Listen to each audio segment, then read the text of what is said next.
What's up? What's happening? What is popping, y'all? Welcome back to another great edition of Simone with This Business. Make sure you like this video, leave a comment, subscribe, y'all, and turn your notification bells on so you don't miss a single video or a single live stream. I just want to hop back on here and let y'all know about some updated rules. We got a lot of new updated rules for the NFL this upcoming season. First and foremost, I don't think I touched on this yet, but the brotherly shove is not going anywhere. Brotherly shove is here to stay. You know what I'm saying? If they banned the brotherly shove, y'all, it would have been riots.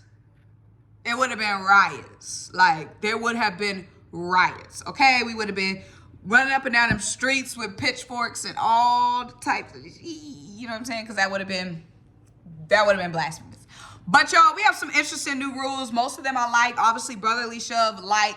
Also, when it comes to challenges. So if you challenge a call and your first challenge is successful, then you will get a third challenge.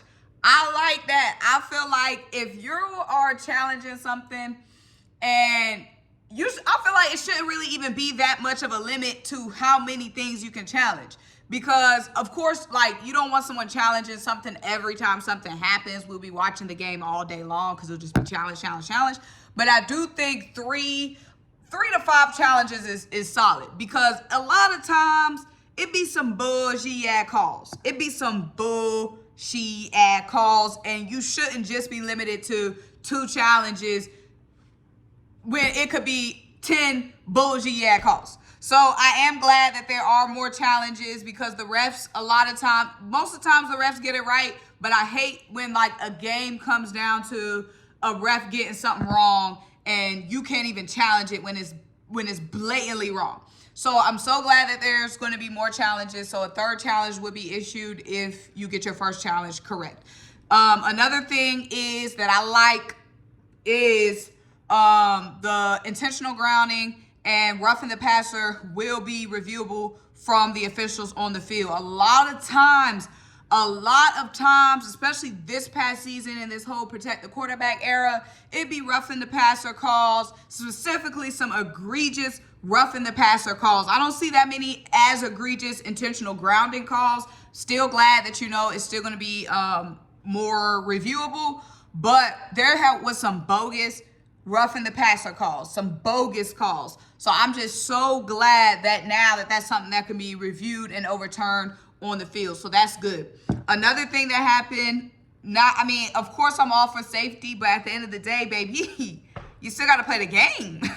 You still got to play the sport of football, which brings me into the third rule where they are banning the hip drop tackle. A lot of times, the hip drop tackle is really a play-saving tackle. It's a drive-stopping tackle. It's a touchdown, not giving your ass tackle. So not having the hip drop tackle, y'all, that's going to be missed, okay? And it's funny because Darius Slay was like, he tweeted, he was like, it's going to be hella missed tackles. Darius. Excuse me, Slay, Mr. Slay. This ain't funny because we know we were struggling to do all the types of tackles last season. So that's another tackle taken off the board, child. Like I said, I understand the safety aspect, but at the end of the day, baby, this football, baby. So let me know what y'all think about the new rules.